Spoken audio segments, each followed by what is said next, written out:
তার নাম কি? এ নামের যেদিক দিয়ে যাবেন ওদিক দিয়ে পরিচয় পাবেন।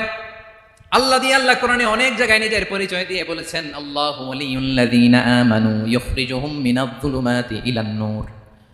আবার আল্লাহ শব্দের আলিফ কেটে দিলে লিল্লাহ দিয়েও পরিচয় পাবেন, লিল্লাহি মা ফিস সামাওয়াতি ওয়াল আরদ।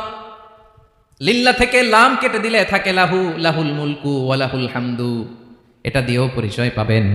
লাহু থেকে লাম কেটে দিলে থাকে হু, হু দিয়েও পরিচয় পাবেন। ওয়াল্লাহুল্লাযী লা ইলাহা ইল্লা হু। সুবহানাল্লাহ পড়। যেভাবে যাবেন ওভাবে আল্লাহর পরিচয় আছে না নাই? এজন্য আল্লাহ আয়াতুল কুরসি শুরু করলেন নিজের নাম দিয়ে। আল্লাহ বললেন, আমি হলাম আল্লাহ, আল্লাহু লা ইলাহা ইল্লা হু, আমি তোমাদের রব, আমার নাম আল্লাহ। লা ইলাহা ইল্লা হু, তিনি ছাড়া কোনো ইলাহ নাই, তিনি ছাড়া কোনো মাবুদ নাই। ঠিক কি না?